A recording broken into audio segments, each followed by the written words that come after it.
second match au menu de cette phase éliminatoire oppose l'équipe E, dénommée les Étoiles, à l'équipe D, dénommée les Démocrates. Ces deux équipes croiseront leurs mots sur le thème « Le dialogue est toujours la solution ». Et pour le compte des Étoiles, j'appelle troisième année en droit des affaires à la faculté de droit, Édouard Guigny.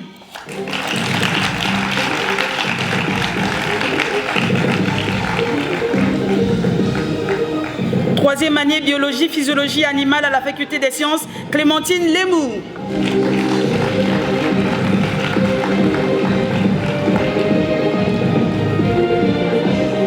Master 1 en comptabilité de gestion à l'école supérieure d'audit et de management, Aïda Nandou.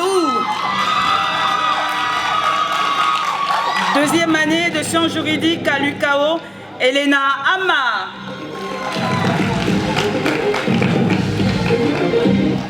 Pour le compte des démocrates et représentant donc cette équipe, j'appelle première année droit privé à la faculté de droit, Marie-Reine Kofi.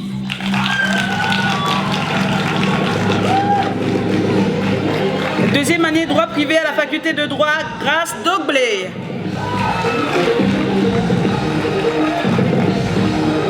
Master 2 en médecine à la faculté des sciences, Harold Mfak Jifak.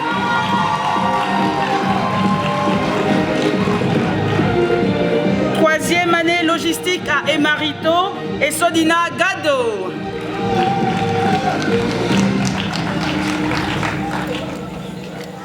Comme nous avons l'habitude de le faire ici au Jeu de verbal francophone, je vais demander à ces deux équipes de saluer le public et de se saluer cordialement entre elles.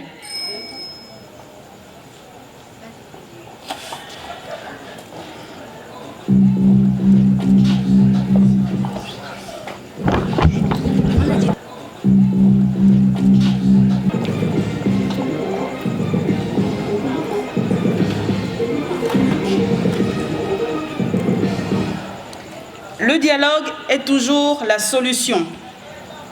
L'équipe des Étoiles répondra oui à cette assertion puisqu'elle représente la majorité parlementaire, tandis que les démocrates diront non puisqu'elle représente l'équipe parlementaire. Mesdames et messieurs, chers candidats, faites vos jeux.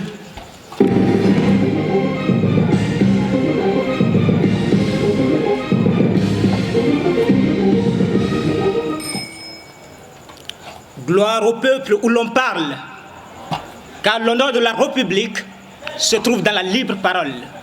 Clamait haut et fort le député aux accents hugoliens, Georges Clemenceau, vantant ainsi les mérites du dialogue. Mesdames et messieurs, honorables parlementaires, monsieur le Président, cordialement recevez mes révérences. Vantant dans tous les domaines les indéniables mérites du dialogue et surtout dans la survie de cette harmonie issue du contrat social que l'humanité tout entière s'est fait de vivre ensemble malgré la diversité. Voilà la motion que nous apportons à la solennelle plénière de ce soir. Le dialogue est toujours la solution. Les concepts mal définis mènent à des actions incertaines, soulignait l'écrivain franco-camerounais Gaston Kellman. En effet, le dialogue, c'est la discussion, la conversation, la négociation entre deux ou plusieurs personnes pour parvenir à un résultat. La solution n'est rien d'autre qu'un moyen, le dénouement d'une difficulté, ou tout simplement la réponse à une question. Toujours signifie continuellement, perpétuellement, habituellement, éternellement, sempiternellement, et j'en passe. Par ailleurs, ne prétendant pas disposer le monopole de la connaissance, aucune vérité n'est absolue. Vérité en deçà des Pyrénées, erreur au-delà. Ainsi, affirmer prétendument que le dialogue soit absolument et exclusivement l'unique et seule alternative serait de notre part purement et simplement une aberration.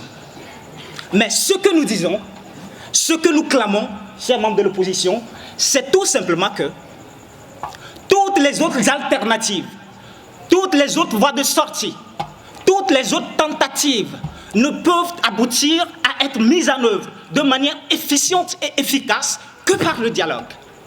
Mais c'est ce que nous disons. Monsieur le Président, tout récemment, une très belle jeune dame, je dis bien une très belle jeune dame, a tiré sa révérence suite à une gifle très bien dosée de la part de son mari, qu'elle a bien accueilli sur sa joue droite, pour la simple raison d'avoir oublié la recommandation de ce dernier qui voulait tout simplement manger du riz sauté à la tomate fraîche et non à la tomate en boîte. Mais dites-moi, cette belle jeune dame aurait-elle perdu sa si précieuse vie si seulement ce dernier, c'est-à-dire son mari, avait fait recours à la voie du dialogue? Ils viendront tout simplement et sûrement sursauter, chamailler, crier pour, au finish, ne rien dire, au risque d'être classé des cymbales retentissantes. Je suis désolé. Chers membres de l'opposition, la paix est une valeur qu'il faut à tout prix préserver. Je vous remercie.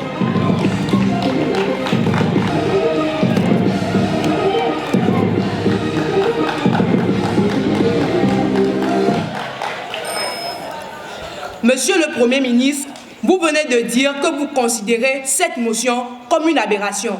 Maintenant, je ne vois pas pourquoi vous apportez cette motion dans ce Parlement.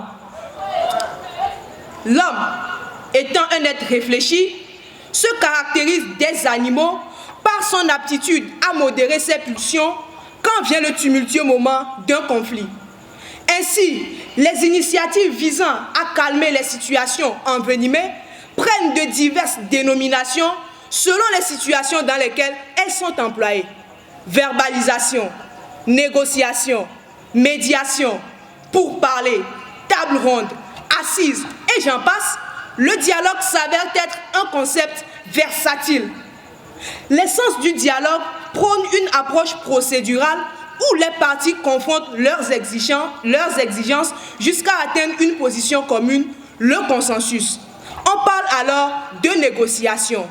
Mais dans la mesure où l'on ne peut garantir l'équité des protagonistes, vous convenez avec moi que le plus fort sortira naturellement privilégié par rapport aux moins influents. De ce fait, le faible, qu'a-t-il à gagner en discutant avec le fort? Bien que noble et pacifique, le champ d'application du dialogue reste énigmatique. Pour cause, multiples sont les situations où discuter n'est guère bénéfique.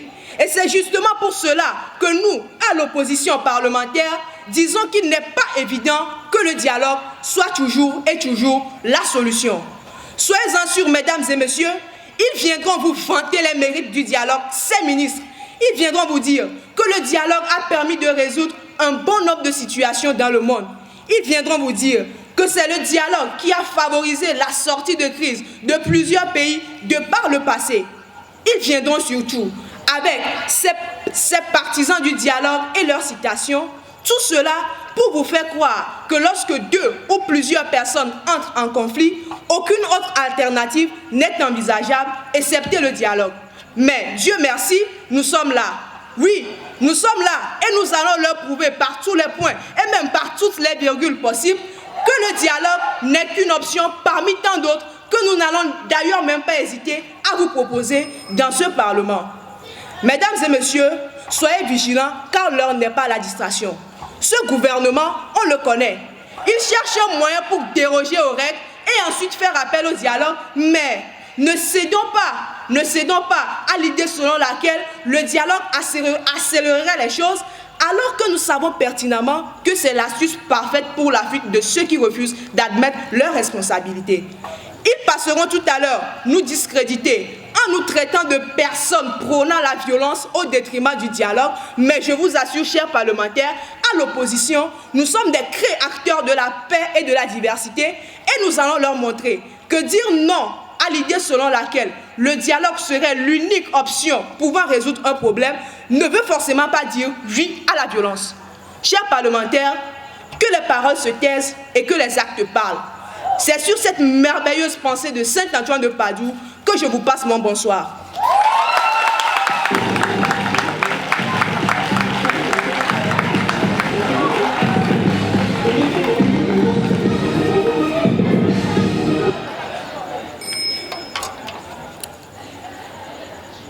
Honorables parlementaires, recevez avant tout mes urbanités. Cette opposition que voici veut nous faire savoir que nous aurions dû demeurer dans les conflits de la Deuxième Guerre mondiale, ou même plutôt de la Première Guerre, sans trouver une alternative pour permettre à vous, chers parlementaires, de pouvoir vivre jusqu'aujourd'hui. Il y a toujours une issue à tout conflit. Il y a toujours une alternative à tout problème qui se pose entre 2 ou 3 personnes. Le dialogue reste celui qui permet aux 2 parties de pouvoir trouver un consensus pour s'entendre afin d'éviter d'énormes désagréments. Désolé, vous allez devoir subir le fait que à chaque fois qu'il y aura conflit, à chaque fois qu'il y aura un trouble quelque part, oui, il y aura toujours l'Organisation des Nations Unies qui prônera toujours la paix et qui appellera toujours les 2 pays à pouvoir s'unir, les 2 partisans à pouvoir s'unir et à trouver une issue afin d'éviter les bains de sang, afin d'éviter les conflits, la hache de guerre. Oui, appelons à l'unisson. 4000. Tel est le nombre de morts que l'ONU a enregistré en 2017 après l'attaque des djihadistes au Kenya, au Burkina Faso, au Mali et au Nigeria. L'enregistrement de ces pertes de vies humaines n'est que la conséquence directe du choix de ces 4 États qui ont minimisé l'appel au dialogue. Laissez-moi vous dire qu'en 2012, oui, nous allons insister là-dessus. En 2012, le Premier ministre du Mali a réussi à pouvoir appeler au dialogue 2 armées islamiques qui se battaient pour l'occupation du nord du Mali. Et oui, ce dialogue a été un succès grâce à la médiation du président du Burkina Faso, Blaise Compaoré, qui a réussi à leur permettre de pouvoir s'unir et de trouver une alternative. Incontournable dans le domaine du 7e art, le dialogue est ce qui donne vie et rend accessible un film. Oui, vous aimez les films. À travers les films, chacun tire une leçon de morale grâce à l'esprit de créativité qu'a eu un scénariste pour pouvoir bien aligner les dialogues, pouvant vous permettre de pouvoir tisser une éducation vous permettant de pouvoir éliminer certains conflits. Je me souviens de mon père qui disait, si ton petit frère te cogne, ne lui reprime pas.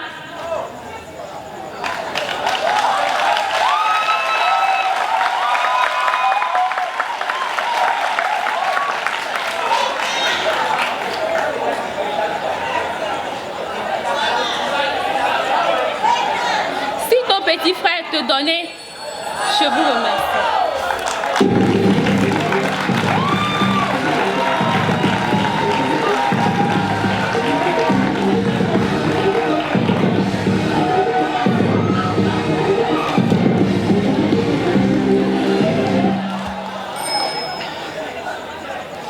Mesdames, Messieurs les ministres, permettez-moi avant tout de vous dire que mes collègues ici présents et moi n'avons rien contre le dialogue.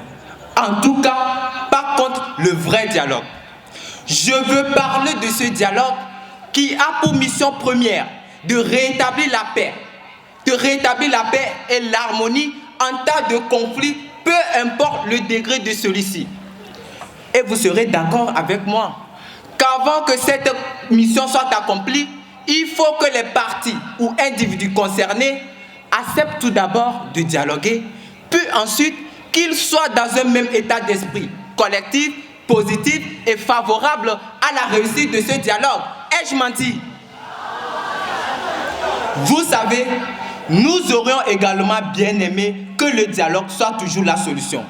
Mais là, nous ne vous parlons plus de ce qui se... Mais là, nous ne vous parlons plus en termes d'éthique, de civilité ou de moralité. Nous vous parlons de ce qui se passe dans la réalité. Mais dites-moi, comment voudriez-vous que nous allions dialoguer avec des gens qui ne font qu'à leur tête quoi que l'on dise? Ces personnes qui, je ne sais pour quelle raison, ont prêté serment, oui je dis, ont prêté serment de faire couler le sang de ces innocents que nous sommes jusqu'au dernier souffle de leur vie. Bien entendu, je vous parle de l'ennemi commun du monde.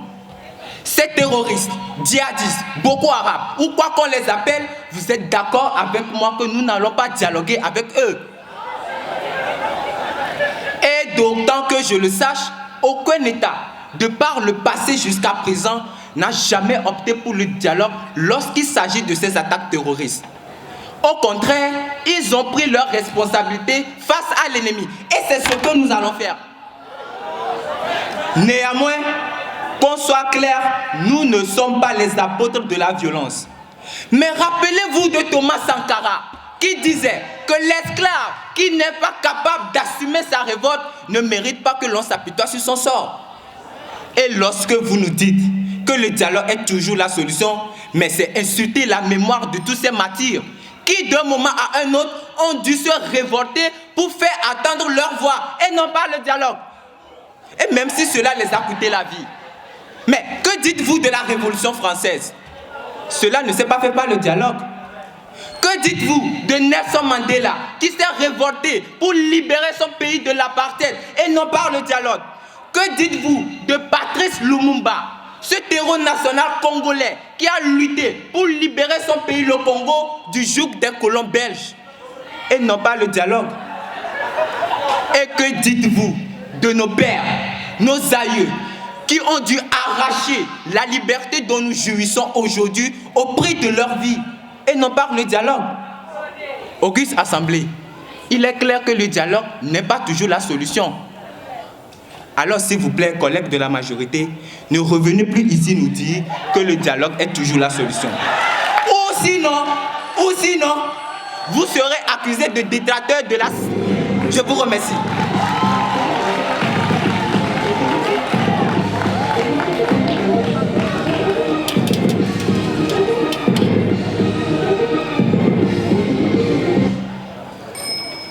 Le dialogue est la renonciation à l'agressivité, disait le psychanalyste scientifique Jacques Lacan.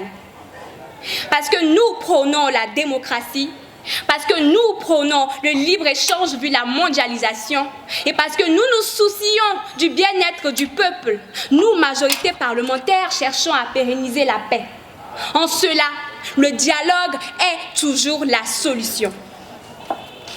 Peu importe l'ampleur d'un problème, sa portée ou les personnes concernées, le dialogue est et s'imposera toujours comme unique solution car ne laisse aucun blessé, aucun sinistre et laisse les innocentes vies. Le cas du Congo-Brazzaville, en 1997, 9 mois de guerre pour cause d'absence de consensus. Aujourd'hui, la Libye. Sans oublier l'Israël et la Palestine. Que veut le peuple si ce n'est la paix? L'insulte, c'est une réponse. La bagarre, c'est une réponse. Le silence, oui, c'est une réponse. Mais ce n'est pas ça la solution. C'est comme un devoir de sciences physiques. Tous les élèves trouvent des réponses, mais trouvent-ils des solutions? Le dialogue est et reste la solution, car peu importe ce qu'on a à faire, ou ce qu'on a choisi à faire, on finit toujours par dialoguer. Chers membres de l'opposition, il n'y a que par le dialogue qu'on peut se comprendre. Sinon, vous vous seriez contentés de vous taire ou de refuser cette plénière. Il est peut-être vrai que le dialogue soit difficile à tenir à cause de la fierté de l'un ou de l'autre. Car oui, le dialogue impose la sincérité, la transparence, la loyauté. Mais qu'on le veuille ou non, il n'y a que le dialogue qui apaise, il n'y a que le dialogue qui réconforte. Vous l'aurez compris, chers parlementaires, le dialogue est la radiation qui nous permet de voir la vérité. Le dialogue est le chemin vers la réconciliation. Le dialogue est le vecteur de la négociation. Dites-moi, chers députés, si le dialogue n'est pas toujours la solution, comment faites-vous pour adopter ou proposer des lois? Venez-vous l'imposer de façon arbitraire? Chers membres de l'opposition, ils vous le montrent clairement. S'ils deviennent majoritaires, c'est la dictature qui sera leur choix. Pourquoi pensez-vous qu'il existe des réunions de famille, des conseils, des assemblées, des forums? C'est parce qu'en se frottant à d'autres esprits, on finit toujours par trouver les solutions. On ne fait pas recours au dialogue que seulement lorsqu'il y a des conflits. Le 12 octobre 2019 au Togo, à Lomé, a pris place une conférence de consensus à Edaoba sur la formation, l'orientation et l'insertion professionnelle des jeunes initiés par Wake Up Mind. Cet échange est un début pour les résultats positifs en ce qui concerne l'avenir de ce pays, car les mots soignent les mots. On dit souvent qu'un problème sans solution est un problème mal posé. Moi, je dis qu'une solution sans dialogue n'est pas une solution. C'est un arbre sans racines, un édifice sans fondation. Je vous remercie.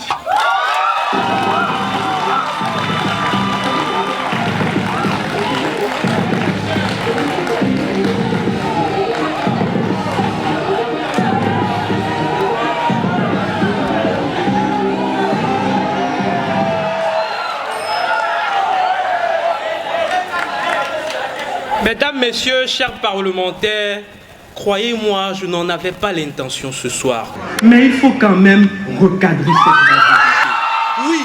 Oui, il faut recadrer cette majorité parce que la chef de file de l'opposition l'a bien signifié. Il n'est nullement le lieu ou l'occasion de nous vanter les mérites du dialogue. Il faut venir ici nous dire, nous prouver par A plus B que le dialogue est tout puissant. Je vais vous en démontrer le contraire.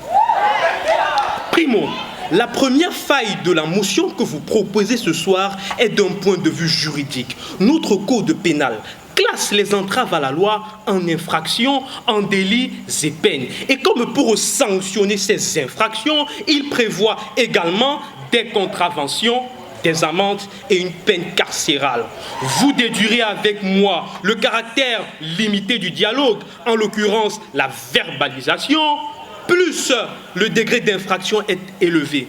Alors dites-moi, messieurs les ministres de la majorité, qu'adviendrait-il de l'ordre public si les trafiquants, les voleurs, les assassins étaient sermonnés plutôt que sévèrement punis?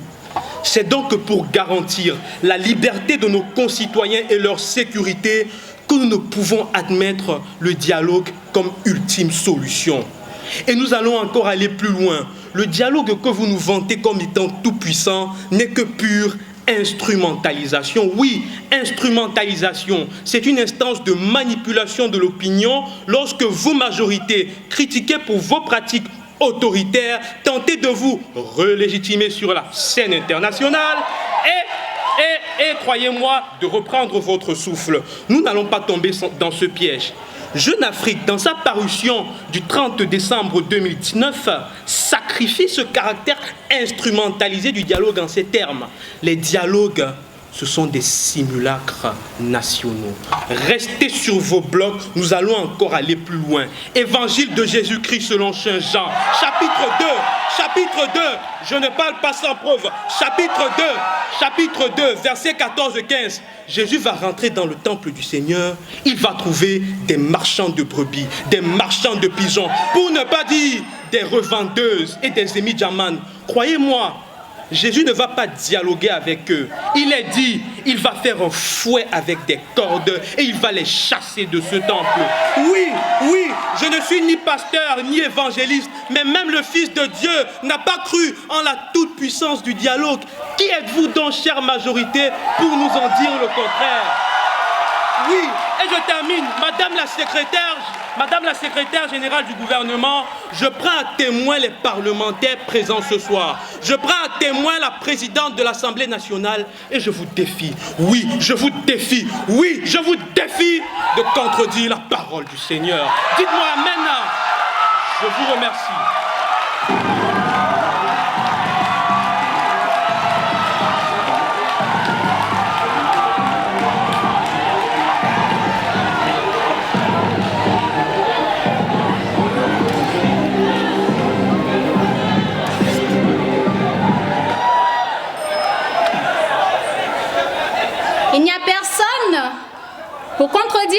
parole de Dieu. Mais encore, il faut le comprendre dans tous ses sens. Je ne comprends pas pourquoi l'opposition n'a pas le sens de la compréhension. Oh là là, quel désagrément! Comment avez-vous fait pour être député, je me demande? Monsieur le second député, s'il vous plaît, n'évoquez pas le droit lorsque vous ne pouvez pas cerner tout le contenu. J'aurais préféré qu'un grand puisse nous parler du droit. Mais encore, vous, chers membres du Parlement, vous faites des erreurs sur le droit. Oh là là! Chers membres de l'opposition parlementaire, nous, majorité parlementaire du gouvernement, avons écouté avec intérêt vos propos qui, malgré vos différents grades, étaient sans fondement. Cependant, à travers vos diverses interventions, non soutenues d'ailleurs, vous persistez à soutenir à haute voix que le dialogue ne soit pas toujours la solution. Oh là là! Alors, chers membres de l'opposition parlementaire, comment expliquez-vous donc cette phase de conciliation obligatoire que le Parlement dont vous faites partie a imposé aux partis au litige et même aux juges dans le contentieux? Oh là là! Je me demande si le Parlement a bien fait son choix, si les députés sont à la hauteur du travail qui leur sont demandés. Mais nous sommes le peuple à voir ces gens à l'Assemblée nationale. Oh là là! Pas plus d'un mois, vous avez, vous, membres de l'opposition, constitués en Assemblée nationale, avez rendu obligatoire une phase de conciliation préalable dans le contentieux commercial. J'espère que vous comprendrez ou que vous comprenez déjà. Plus loin, vous n'avez pas hésité une seule seconde à ratifier le traité de l'OHADA. Oh! Donc tout ce temps, vous ne compreniez pas ce que vous étiez en train de faire. Oh là là! Chers parlementaires, eu égard à tout ce qui a été dit, nous, majorité parlementaire, resterons sur cette notion selon laquelle le dialogue est toujours la solution. Les deux ministres du gouvernement ont eu à vous parler de la nécessité du dialogue. L'opposition ne le comprend pas encore. Elles ont eu à vous démontrer d'une part avec la ministre Lemou Clémentine que le dialogue est l'élément majeur, fondamental dans l'élaboration des traités. Après les guerres, on fait appel aux États pour le dialogue et trouver un consensus. L'opposition ne le comprend toujours pas. Et d'autre part, avec la ministre Nondo Aïda, qui a également porté devant vous, chers parlementaires, une analyse bien fondée en donnant l'importance du dialogue et les valeurs auxquelles l'on fait appel par la voie du dialogue, notamment la paix, l'harmonie, l'unité. Je vous remercie.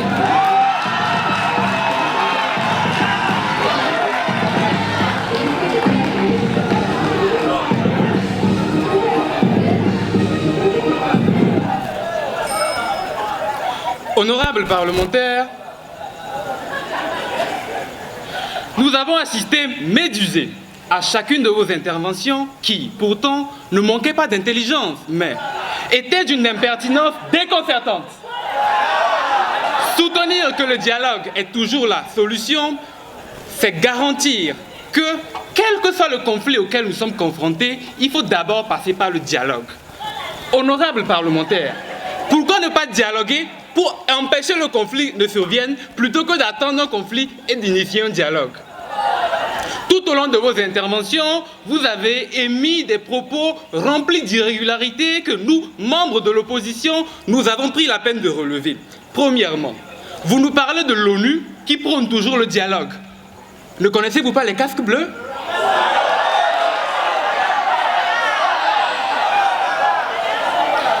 Madame la secrétaire générale, dans votre intervention récente, vous venez de nous parler du commerce. Oui, le commerce qui stipule que quelqu'un doit pouvoir céder un bien moyennant rémunération. Si vous concédez que dans le traitement des litiges relatifs au commerce, il faut passer par le dialogue, alors ça veut dire que vous ne savez pas ce qu'est le commerce. Quelqu'un qui achète vos biens et qui refuse de payer, c'est par le dialogue que vous récupérez vos créances? Ou bien Agbana n'existe pas dans votre Parlement? Honorables parlementaires, la motion qui nous réunit ce soir est irrecevable. Et je vais vous démontrer pourquoi. Premièrement, le dialogue est un caractère versatile. Pourquoi? Parce qu'il demande beaucoup de prérequis. Avant le dialogue, il faut s'assurer que tout le monde ait envie de dialoguer. Récemment convié à un dialogue en Russie, le général Haftar, qui devait s'opposer à son protagoniste, M. Soleimani, a quitté la table de négociation en plein dialogue. Honorables parlementaires de la majorité, que M. Soleimani court derrière Haftar pour demander le dialogue? Non, on va continuer par une autre alternative. En ce même Parlement, chers parlementaires, vous nous prenez que le dialogue est la seule alternative. Pourtant, devant un conflit, il n'a pas forcément besoin de dialoguer. Mesdames, vous qui êtes le synonyme même de la patience dans un couple, quand vos maris rentrent le soir d'une soirée enivrée et qui vous commencent par proférer des inepties, est-ce que vous dialoguez? Vous vous calmez et le lendemain, vous leur réglez leur compte. Honorables parlementaires, le deuxième point qui porte à confusion dans votre motion, c'est le caractère toujours. Ça veut dire, quelle que soit la notion, il faut dialoguer. Est-ce par le dialogue que l'esclavage a été aboli? Non. Est-ce par le dialogue que les manifestants reçoivent leur rémunération? Non. Est-ce par le dialogue que les étudiants ont obtenu l'augmentation des tranches? Non. Est-ce par le dialogue que le salaire a été augmenté dans ce pays? Non. Honorables parlementaires, vous prenez le dialogue parce que c'est un marchandage politique. Vous prenez le dialogue parce que ça vous arrange. Vous prenez le dialogue parce que vous refusez que le peuple oppose des sanctions quand le dirigeant refuse de partir à la fin de son mandat. Est-ce qu'il faut dialoguer? Je maintiens ferme et dur cette position. Nous, membres de l'opposition, nous refutons cette motion.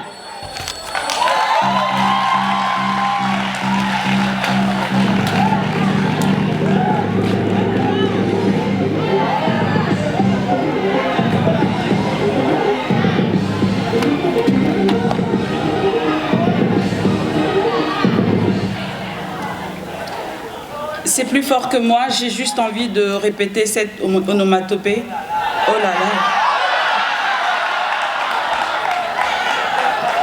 Quelle a été votre technique de prise de parole? Quelles ont été vos compétences argumentatives et votre dynamique de débat? Votre langue et expression orale est-elle de qualité? Quid de votre éloquence et charisme?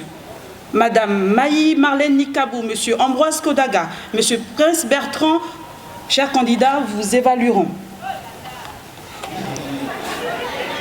Les étoiles et les démocrates ont croisé leurs mots autour de l'assertion « le dialogue est toujours la solution ».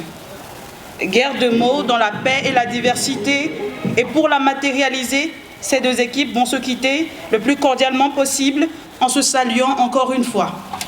Sous vos ovations, s'il vous plaît.